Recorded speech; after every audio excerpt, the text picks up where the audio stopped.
7 मई को हवाई हमलों से बचने के लिए देश भर में मॉकड्रिल होने जा रहा है।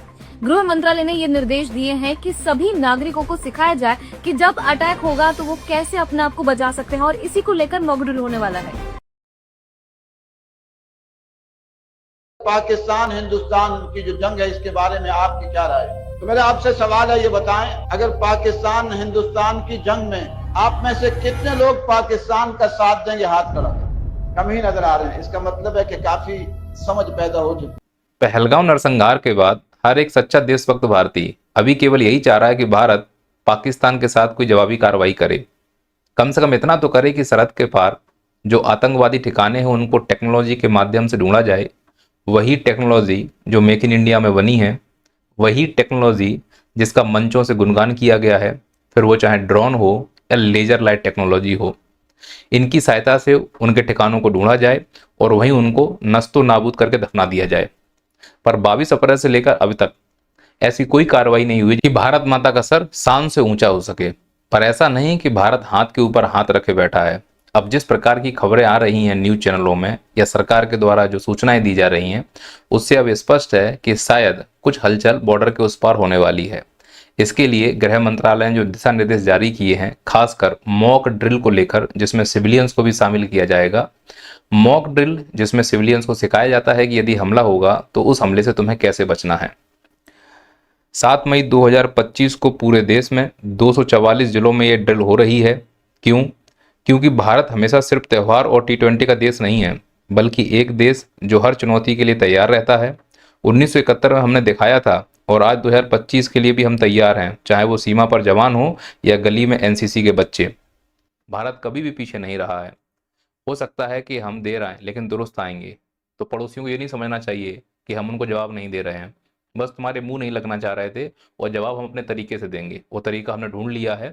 7 मई से ड्रिल स्टार्ट हो गई है। कभी भी पाकिस्तान के ऊपर अटैक हो सकता है। अब प्रश्न है कि सर ये मॉक ड्रिल क्या बला है? देखिए, मॉक ड्रिल एक ऐसा अभ्यास है जो भविष्य में आने वाले संकटों से बचाने के लिए हमको पहले से तैयार करती है। सामान्यतः मॉक ड्रिल भूकंप के लिए, आग लगने के लिए, बाढ़ आने के लिए, इस प्रकार के क्षेत्रों में उन लोगों को तैयार किया जाता है जो इससे प्रभावित हो सकते हैं। अब भारत के 244 जिले जो संभवतः पाकिस्तान और हिंदुस्तान के बीच में अगर युद्ध होता है उससे प्रभावित हो सकते हैं, तो उसके लिए पहले से मॉक ड्रिल तैयार की जा रही है कि यदि हमला होता है तो हमें किस प्रकार से अपने आप को बचाना है और कैसे भारत को मजबूती प्रदान करना है। क्योंकि भारत तब मजबूत रहेगा जब एक तरफ सेना मजबूती से लड़े और दूसरी तरफ हमारे लोग सुरक्षित रहें। उसके लिए हमको भी अपने स्तर पर प्रयास करने होंगे और कम से कम इतना मजबूत तो होना पड़ेगा कि यदि जवाबी कार्रवाई में कोई ऐसी प्रक्रिया होती है जिसमें कि हमें नुकसान हो सकता है तो वो नुकसान कम से कम हो। इसीलिए मॉक ड्रिल करवाई जा रही है। लेकिन हमारे देश में तो लोग ट्रेनिंग से ज्यादा ट्रेंडिंग रील्स बनाने में बिजी हैं। सुना है कुछ भाई साहब मॉक ड्रिल में इवैक्यूएशन की जगह सेल्फी लेने की प्रैक्टिस कर रहे थे।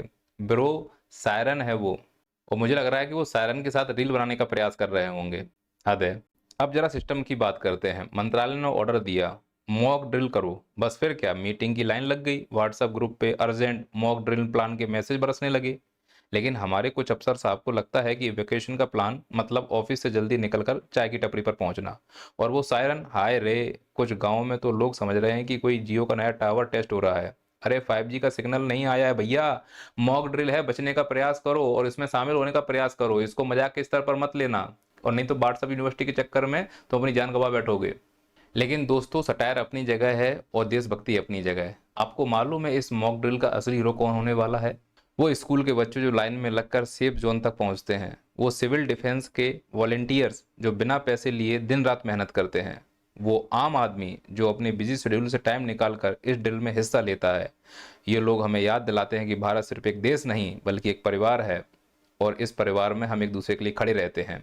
इसीलिए राजनीति अपनी जगह, राजनीतिक पार्टियां अपनी जगह, विचारधाराएं अपनी जगह, आलोचना अपनी जगह। जब देश मुसीबत में हो, चाहे राजनीतिक पार्टी कुछ कर रही हो या नहीं कर रही हो, चाहे राजनेता मक्कार हो या मेहनती हो, उस कंडीशन में भी हमें एक साथ खड़े होने की आवश्यकता है और हम खड़े रहेंगे। पड़ोसियों को ये महसूस नहीं होना चाहिए कि हम अलग अलग मतभेद रखते हैं। मुसीबत कैसी भी हो, हर भारतीय एक साथ खड़ा था, खड़ा है और खड़ा रहेगा। हाँ, मैं इस बात को स्वीकार करता हूँ कि इस मॉक ड्रिल में कुछ कमियां हो सकती हैं। सायरन समय पर नहीं बजा, कुछ जगह प्लानिंग में चूक हो गई और कुछ लोग अभी भी मॉक ड्रिल को मजाक समझ रहे हैं इत्यादि। लेकिन यही तो हमारा भारत है, थोड़ा जुगाड़, थोड़ा जोश और ढेर सारा जज्बा। ये मॉक ड्रिल हमें सिखाती है कि मुसीबत आए तो हम भागेंगे नहीं बल्कि डटकर मुकाबला करेंगे, क्योंकि हम भारतवासी हैं। सायरन बजे या ना बजे, हमारा हौसला हमेशा हाई रहता है। हाउ इज द जोश? High. How's the Josh? Hi, sir. How's the Josh? Hi, sir. I said, how's the Josh? Hi, sir. Good. तो दोस्तों, जिन जिन जिलों में मॉक ड्रिल हो रही है, यदि आप उसका हिस्सा हैं तो मेरा निवेदन है कि आप जाकर उस मॉक ड्रिल में हिस्सा लें। जो बच्चे हिस्सा ले रहे हैं उनका मनोबल बढ़ाएं और जो लोग इसमें लगे हुए हैं उनका भी मनोबल बढ़ाएं। यह समय राजनीति करने का नहीं है, आरोप प्रत्यारोप करने का नहीं है। भारत सरकार से भी कहेंगे कि जो लोग भी आपकी आलोचना कर रहे हैं, अभी यह समय नहीं है कि आप उनको किसी प्रकार की कानूनी कार्रवाई में फंसाएं। कोशिश कीजिए कि भारत का हर एक व्यक्ति एक ही स्वर में बोले और वो है भारत माता की जय। कोई भी अड़ोस पड़ोस का आकर हमको इस प्रकार से अगर चेतावनी देता है तो उसको मालूम होना चाहिए कि भारत एक सुर के साथ अगर खड़ा होगा तो उनकी पैंट गीली हो जाएगी। लेकिन यहाँ पर राजनीतिक कमजोरियां मुझे देखने को मिलती है। अगर कोई भी राजनेता अपने व्यक्तिगत स्वार्थ के लिए देश को नीचे रखता है और अपने व्यक्तिगत स्वार्थ को ऊपर रखता है तो ऐसे राजनेताओं को भी भविष्य में माफ नहीं किया जाएगा और इतिहास उनको कभी माफ नहीं करेगा। याद रखना, आपकी राजनीति देश से बड़ी नहीं है, इसीलिए देश पहली प्राथमिकता होना चाहिए आपके लिए, फिर आप चाहे किसी भी पद पर हों। इसीलिए अपनी जिम्मेदारियों को समझें, जनता को संबोधित करें, जनता का हौसला बनाएं और दुनिया को दिखा दें कि अगर भारत के किसी भी नागरिक के ऊपर कोई आग उठाकर भी देखता है तो निश्चित तौर पर हम उसकी कमर तोड़ देंगे। लेकिन अभी तक ऐसा कुछ होता हुआ नहीं दिख रहा है। 22 अप्रैल से लेकर मई का महीना भी आ गया है, कोई ऐसी विशेष कार्रवाई नहीं हुई है। हाँ, वो बात अलग है कि दिखावा खूब अच्छे तरीके से हुआ है, व्हाट्सएप पर प्रचार खूब अच्छे तरीके से हुआ है। सिर्फ यह दिखाने का प्रयास किया गया है कि हम लोग तैयार हैं। पूरी दुनिया में एक मैसेज बन रहा है कि भारत गरजने वाला बादल है, बरसेगा नहीं। तो इस प्रकार के नेतृत्व की भी भारत को आवश्यकता नहीं है। यदि मुंह तोड़ जवाब नहीं दे सकते हो तो आप पद छोड़ दीजिए, किसी ऐसे व्यक्ति को बैठने दीजिए जिसमें क्षमता हो मुंह तोड़ जवाब देने की, ना कि मुंह चलाने की। इसीलिए भारतवासियों से एक बार निवेदन करूंगा कि इन 244 जिलों में जहां ड्रिल हो रही है उसमें शामिल हों, प्रोत्साहित करें लोगों को और यह मैसेज हर जगह पहुंचाएं। यदि ऐसी स्थिति बनती है तो कम से कम हम भारत में या भारत के उस युद्ध में इतना योगदान तो दे सकते हैं। मेरा योगदान मैसेज तक था, वो मैंने किया है। और भी जरूरत पड़ेगी इस देश को तो मैं खड़ा हूँ, मैं अपनी अंतिम सांस तक इस देश के लिए खड़ा रहूँगा।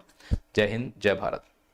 यदि आपका सपना भी है सरकारी नौकरी पाना तो डाउनलोड कीजिए नैया पार एप्लीकेशन। यहाँ सभी कॉम्पिटिटिव एग्जाम के लिए लाइव और रिकॉर्डेड लेक्चर अवेलेबल हैं। लिंक नीचे डिस्क्रिप्शन में दिया गया।